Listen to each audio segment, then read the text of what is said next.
Back in the Hawaii of the 1850s, a young king and queen, King Kamehameha IV and Queen Emma, faced the decimation of their people from foreign diseases. Perilously close to extinction, the native population had dwindled to a fifth of its original size, to about 70,000 people. In his maiden speech to the legislature, the king made an impassioned plea to establish a hospital to stay the wasting hand that is destroying our people. Because there was no money to build a hospital, our founders, King Kamehameha IV and Queen Emma, walked among their people to raise the needed funds.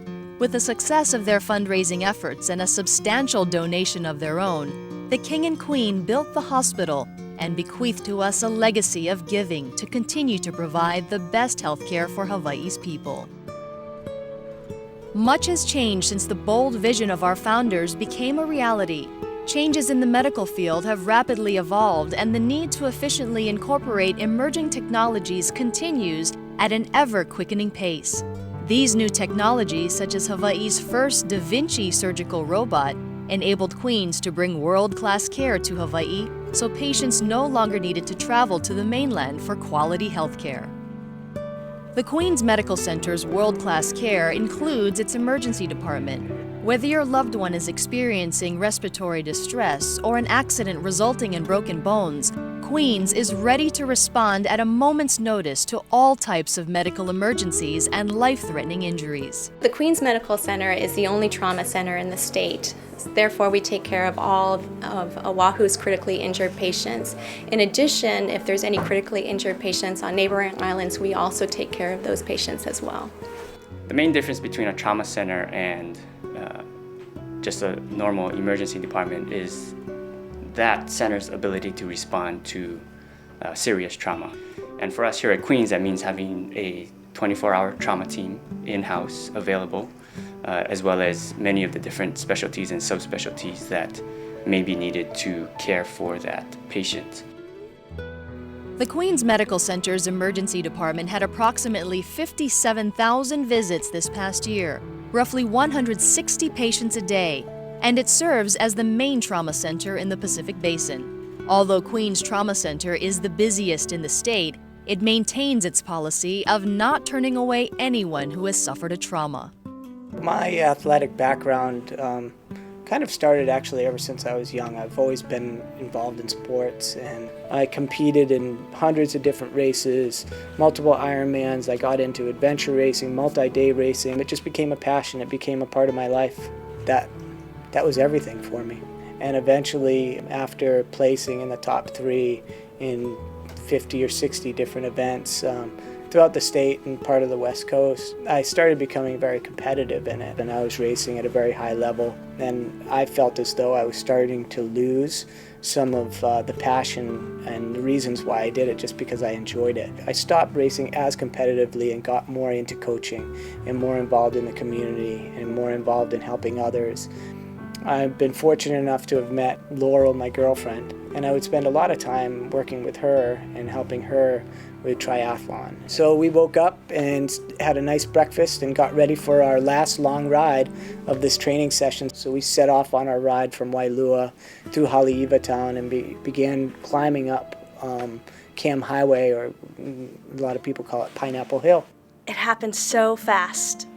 I mean, suddenly, all I saw was John flying in the air in front of me. I mean, it happened so fast, I didn't even see the bus. The only reason why I knew it was a bus was because a bus had pulled over probably 100, 200 feet up ahead. I remember jumping off my bike and just running to him, and he had collapsed on the shoulder of the road, half in the dirt, half on the pavement, and he was moaning. And I tried to talk to him. I said, "John, are you okay? Can you hear me?" I have spotty memory at best of being in the ambulance, having trouble breathing, and knowing that they were taking me to Queens Hospital. One thing I remember about the ride down is the lady in the back, you know, I would ask, "Is he doing okay?" Then she said to the driver, she said, "Hurry up, step on it." And I thought, oh God, we have to get there. And I knew that I was hanging on by a thread. I knew I couldn't breathe, I had extensive injuries, and at that time the worst was I had severe internal bleeding and both of my lungs were punctured. I remember pulling off of the Punch Bowl exit and knowing that long light on the corner of Punch Bowl and Vineyard right before you get to the emergency room at Queens. And I remember saying, "Get me to Queens, get me to Queens, get me to Queens." John suffered a very serious injury. It was a very high energy injury, and Dr. Murray, the orthopedic traumatologist, called me to ask me to consult and help take care of him. Just the description of his spine injuries, multiple levels. As I recall, he had an injury at C1, the first cervical vertebra, C7, and then multiple thoracic injuries. I think his worst was at T8, 9, and then he also had a lumbar injury. And of course, the spine wasn't the only thing that was injured. He had pelvic injuries, he had abdominal problems, he had chest injuries, shoulder problems. So I don't think I've seen anybody have more spinal injuries and survive. And so it certainly was one of the worst that I've ever seen. John spent most of the next 2 weeks in a coma, pretty much. He would come to consciousness a little bit, and he would squeeze your hand, and he might, look you in the eye.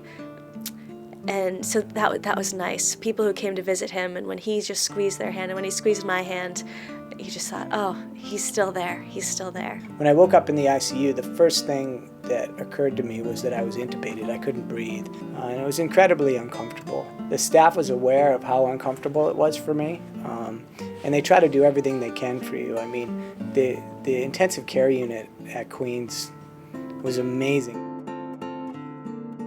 One of the amazing things that Queens did for my care wasn't just about all this team of people that were trying to get me better. Administrative staff that was trying to figure out what is the next best step for John in his rehabilitation. They showed me facilities all around the nation, not only in Hawaii, and that was a pretty amazing thing for Queens to actually know that we care about this patient, that we want the best care for this patient. So we're going to give him all the options, and whatever option he chooses, we're going to support him 110%. And Queens knew all the little things that they needed to do to get me on an airplane and then go to a place called Craig Hospital in Denver, which is a spinal cord specialty rehabilitation center that Queens and myself and my family helped me choose.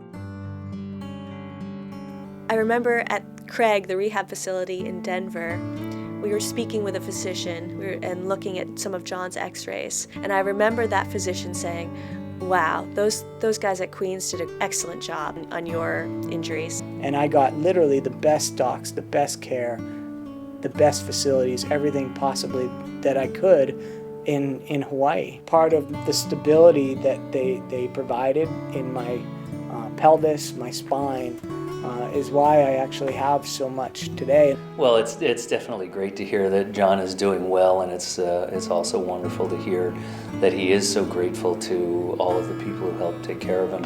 I think the credit goes to the system. Having a place like Queens Medical Center where there are emergency room physicians, trauma surgeons, intensive care specialists, anesthesiologists, and teams of surgeons who are available and qualified and capable of taking care of people with these serious injuries. It really is the only place in the state that is equipped and qualified to do that type of care. For many individuals, the entry point into a healthcare experience begins in the emergency room. The current Queens Emergency Department space was built over 10 years ago to accommodate 48,000 visits a year. Increased demand of over 7% annually is stretching bed capacity in the emergency department as the number of patients treated continues to grow. To meet this growing demand and to continue to provide the community with the very best emergency care, Queens is increasing the capacity of the emergency department through a renovation project. One of the biggest challenges that we face in the emergency department currently is the ability to see all the patients that come in, particularly at our busiest times of day, which tend to be sort of in the early afternoon to mid-evening. The renovations will help with, again, what is our most critical shortage in a sense, which is bed space. We have a lot of skilled nurses, a lot of skilled physicians, but right now we just don't have the bed capacity. Therefore, adding bed space will help us get to that patient, see that patient sooner, get them treated sooner, and hopefully either get them home or get them to the care that they need. Over 150 years ago, the dream of a young couple was fulfilled with the establishment of the Queen's Hospital. Their commitment to provide high-quality care to the people of Hawaii has continued today and is embodied in the Queen's mission. Improving the health of the community is central to our mission as a nonprofit healthcare provider. Last year, Queen's provided more than $118 million in benefits to the community, which included providing healthcare services for patients unable to pay. The biggest reason why I work here is that we take care of the most fragile part of our population, whether it's the homeless, the mentally ill, the people who don't have easy access to medical care, primary care. That's our mission. We're here to take care of those people, and that's, I think, why I really enjoy working here.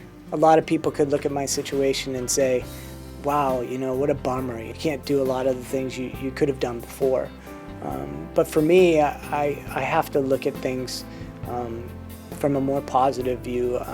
I'm lucky for the fact that I came to Queens. I'm lucky for the fact that they kept me alive in the emergency room.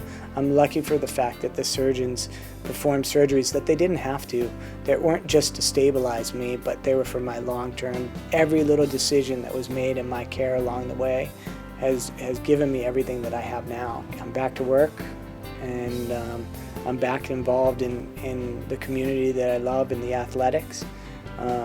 I'm blessed that I have feeling in my legs. I'm blessed that I can move my legs. I'm really lucky.